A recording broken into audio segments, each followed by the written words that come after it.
বন্ধুরা, আমরা এখন যাচ্ছি। আজকে হলো রবিবার। আজকে যাচ্ছি সন্ধ্যার বাজার, সবজি বাজার বলতে পারেন। আমি যাচ্ছি আর আমার হাজব্যান্ড যাচ্ছে। তবে সন্ধ্যার বাজারটা যেতে বেশি ভালো লাগে। অনেক নানা রকম দোকানপাট, খাবার দোকানপাট, জুতো চটি জামা কাপড় থেকে শুরু করে নানা রকম। তবে এই যে দোকানগুলো দেখছেন এগুলো কিন্তু আমাদের পাড়ারই। তবে আজকে ভাবছি হেঁটে যাব না, বাসে করে যাব। আমাদের বাড়ি থেকে খুব একটা দূর নয়, আবার খুব একটা কাছেও নয়। হেঁটে যেতে 15 মিনিট লাগে, বাসে যেতে লাগে 5 মিনিট। তো আমরা বাসে বসেই গেছি। আর এখান থেকে 5 মিনিট ধরে রাখুন, পৌঁছে যাব। তবে শীতের দিনে হাঁটতে কিন্তু ভালোই লাগে গরমের দিনের তুলনায়। তবে সব দিন তো হাঁটতে ভালোও লাগে না। আজকে যেমন আমার হাঁটতে ভালো লাগছিল না, আমার হাজব্যান্ড বলছিল চলো হেঁটে হেঁটে যাই। তা আমি বললাম না, আজকে হাঁটবো না। কেন কি, বাজার যত তাড়াতাড়ি যাব আবার ফিরেও তত তাড়াতাড়ি আসবো। হাঁটলে না অনেকটা মানে ক্লান্ত ভাব লাগে, পরিশ্রম লাগে। তো সেই জন্য বললাম যে হাঁটবো না। আমরা পৌঁছে গেছি এখন সবজি বাজারে। দেখেই বুঝতে পারছেন, শীতের সবজি বাজার মানে খালি শাক সবজি ফল মূল নানা রকম। তো এদিকে দেখছেন জামা কাপড়ও বিক্রি করছে, এদিকে চটি জুতো। তবে শীতের সবজি দেখুন, কি নেব আর কি নেব না এই ভেবেই তো মুশকিল লাগে। সবজি থাকতেও মনে হয় আহা কি সুন্দর শিমগুলো। বাড়িতে সবজি শিম আছে, তাও দেখে নিয়ে নিলাম। কী যে হবে তা জানি না, কিন্তু শিমগুলো যেহেতু তাজা সেহেতু নিয়েই নিলাম। আর এই দিকে দেখুন মাছের বাজার। আর এক একটা মাছের ওজন হবে প্রায় 3 কিলো। 3 কিলো আছে, 4 কিলো আছে, আবার 5 কিলোরও আছে বলছে। এখন চলছে বিয়ের মরশুম, সেই জন্যে বড় বড় মাছ এনে রেখেছে। তবে এইটাই শেষ নয়, প্রচুর মাছ আছে, জ্যান্ত মাছ এইরকম ড্রাম ভরে ভরে প্রচুর মাছ আছে। এই দিকে আপনাকে দেখায়, এই দিকে আছে চিংড়ি মাছ, পাবদা মাছ, আর আছে ব্রিকেট, ছোট ছোট রুই, কালবোয়াস, অনেক কিছু আছে। তবে এই বাজারটা বসে বিকেল 4টার থেকে, যার কারণে এখন বাজে সন্ধে 7টা। এই জন্যে মাছ অনেক খালি হয়ে গেছে, মানে শেষ হয়ে গেছে। না তো একদম চুর করা মাছ থাকে। তো আমার হাতটা একটু হিলে গেল, যেহেতু বাজার না, ধাক্কাধাক্কিতে এরকম হয়েই যাচ্ছে। আর আমার যেহেতু শরীরটা ভালো নয়, আপনারা আওয়াজ শুনেই বুঝতে পারছেন ভয়েসটা একটুখানি অন্যরকম আসবে। তো এই ছেলেটাকে আমি বললাম যে একটা জ্যান্ত মাছ উঠিয়ে দেখা। তো এই যে এটা উঠিয়ে দেখালো, এটা বলছে প্রায় 3 কেজি হবে। মাছটা খাপি খাচ্ছে আর জলের মধ্যে রেখেছে। তবে এগুলো সব ফিশারির মাছ। আপনি যাই বলুন, ফিশারির মাছ দেখতে তো ভালো লাগে, জ্যান্ত জ্যান্ত। আমার তো খুবই ভালো লাগে জ্যান্ত মাছ। তবে এগুলোর মধ্যে না কোনো টেস্ট নেই। পুকুরে বা বিলের মাছ যেমন টেস্ট হয় সেরকম কিন্তু টেস্ট নেই। এদিকে আছে রূপচাঁদা, এদিকে আছে মৃগেল মাছ, রুই মাছ। তবে এই সব মাছই বেশি দেখতে পাচ্ছি। বলছে বাকি মাছগুলো সব বিক্রি হয়ে গেছে। চিতল মাছ ছিল নাকি বিক্রি হয়ে গেছে, সেটা আর নেই। এখানে ছোট ছোট মাছ সব পড়ে আছে। পুঁটি মাছও দেখতে পাচ্ছি, পুঁটি মাছও আছে। তবে পুঁটি মাছ আমার হাজব্যান্ডের প্রিয় মাছ বলতে পারেন। পুঁটি দেখতে পেলেই বলে পুঁটি নাও পুঁটি নাও। আমি পুঁটি খেতে পারি না, কেন কি ভীষণ কাঁটা থাকে। চলুন এই দিকটাই দেখি কি মাছ আছে। এই দিকটা আছে পাঙ্গাস, একখানা পাঙ্গাস পড়ে আছে।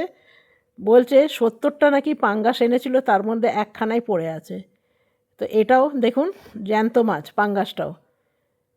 তবে পাঙ্গাস মাছ অনেকে পছন্দ করে, আমি খুব একটা পছন্দ করি না। 1-2বার খেয়েছি, খাইনি যে তা নয়। তবে আমার পাঙ্গাস মাছের ফ্রাইটাই বেশি ভালো লাগে। আর এইগুলো হলো আমেরিকান রুই, আসামে বলে কোমল কাঠ। দেখছেন এগুলো প্রায় 1.5 কিলোর কাছাকাছি হবে। তো চলুন, আমি এসছি একটা মোবাইলের দোকানে। এই যে দেখতে পাচ্ছেন গাড়িটা, এটা হলো স্পিকার। এটা আবার গানও বাজে জানেন। আপনাদের শোনাবো, বড় ভয় লাগে জানেন কপিরাইট যদি চলে আসে। তো সেই জন্যে ভাবছি আপনাদের একটু শুনিয়ে দিই। এই গাড়িটা গান গাইছে।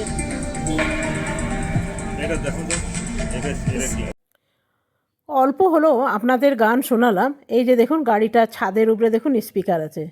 তবে একটু নতুন ধরনের, তো আমার ভালো লাগলো তাই আপনাদের একটু দেখালাম। আর এমনি বাড়িতেও যদি রাখেন না, কেউ বুঝতে পারবে না এটা স্পিকার। তো চলুন, ঘন্টু শোনার জন্যে নেব একটু শুটকি মাছ। তবে শুটকি মাছ আমি খাই না, গন্ধটাও সহ্য করতে পারি না। ভীষণ অন্যরকম গন্ধ, একদম মানে কি বলবো, মাথা ঘুরে যায় আমার এই গন্ধ শুনলে। তো ঘন্টু ভীষণ ভালোবাসে আমাদের বিড়াল ছানাটা, তার নাম ঘন্টু, মন্টু, অনেক কিছু নাম। তো তার জন্য একটু মাছ নিয়ে নিলাম। 40 টাকা শ। তো 100 নিয়ে নিলাম। ঘরে রাখাও তো মুশকিল, ভীষণ ঘরে গন্ধ করে। আমার হাজব্যান্ড বলল যে 100 গ্রাম নাও, ওই 2 দিনে শেষ হয়ে যাবে। সত্যি কথা, মারাত্মক গন্ধ ছাড়ে। যারা খায় তাদের তো ভালো লাগে, কিন্তু যারা খায় না তাদের কাছে ভীষণ গন্ধ লাগে। তো চলুন, আমরা এখন মোটামুটি বাজার করা সব হয়ে গেছে, এরপরে ফিরে যাচ্ছি। দেখছেন কত রকমের জুতো বিক্রি হচ্ছে, চেয়ার টেবিল। তবে জানেন তো, আমি হাজব্যান্ডকে বলছিলাম এখন বাজে প্রায় 8টা, বলছিলাম কি যে বাড়ি গিয়ে আবার রাঁধতে হবে। কোথাও বেরোলে না বাড়ি গিয়ে রান্না করাটা বড় ডিফিকাল্ট লাগে। এইখানে দেখছি সুন্দর সুন্দর আপেল বিক্রি করছে, একটু আপেল নিয়ে নিই, পুজোরও কাজে লাগবে আবার ঘরে খেতেও কাজে লাগবে। আপেল আছে, মৌসুম্বি আছে, বেদানা আছে।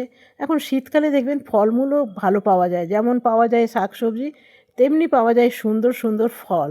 তো এর কাছে একটু নিয়ে নিলাম।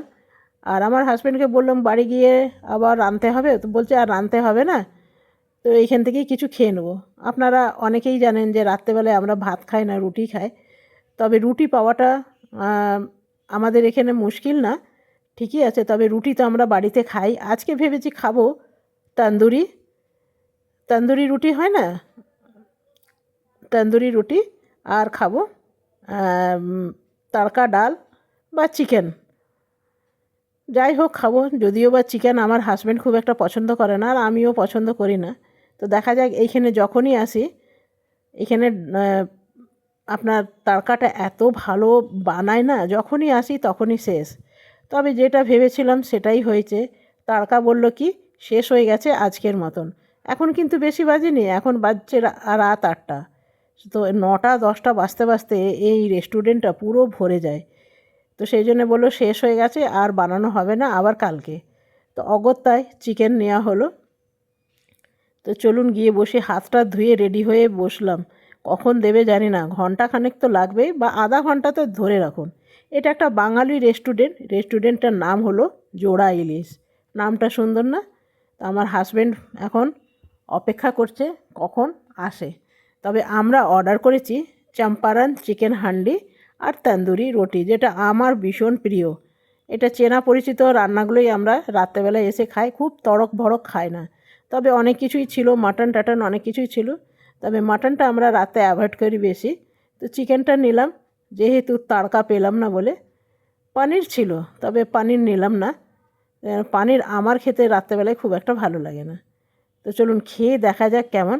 তবে আমার হাজব্যান্ড খেয়ে বলল না ভালোই আছে। হ্যাঁ চলুন খাওয়া যাক। তবে জানেন তো, রেস্টুরেন্টের চিকেনগুলো খুব সুন্দরভাবে নরম করে, কি করে করে জানি না, একদম তুলোর মতন, স্পঞ্জের মতন একদম নরম। তো চলুন খেয়ে দিয়ে বাড়ি যাব। তো বন্ধুরা, আমাদের খাওয়া দাওয়া হয়ে গেছে, এরপরে যাব বাড়ি। তবে এইখান থেকে, এই রেস্টুরেন্ট থেকে আমাদের বাড়ি কিন্তু খুব কাছে, কিন্তু যেহেতু খেয়ে নিয়েছি আর চলতে ইচ্ছা করছে না, তো সেই জন্য ভাবছি একটা টোটো নিয়ে নেব। বাইরে ওই যে দেখতে পাচ্ছেন অনেক টোটো। তো চলুন একটাতে গিয়ে বসি। খাওয়া দাওয়ার পর এই ঠান্ডার দিনে কি হাঁটতে মন করে বলুন? তো আমরা নিয়ে নিয়েছি, আর আসবার সময় ভীষণ ঠান্ডা লাগছিল জানেন, সোয়েটার পরে যায়নি। বন্ধুরা, বাইরে খাওয়া দাওয়া করলাম, সবজি বাজার কিনলাম, বিড়ালের জন্য একটু শুকনো মাছ কিনলাম, আর বাড়ি এলাম। তো চলুন, আজকে ভিডিওটা কেমন লাগলো অবশ্যই জানাবেন। যদি ভালো লাগে একটা লাইক করবেন, সাবস্ক্রাইব করবেন। Bye bye.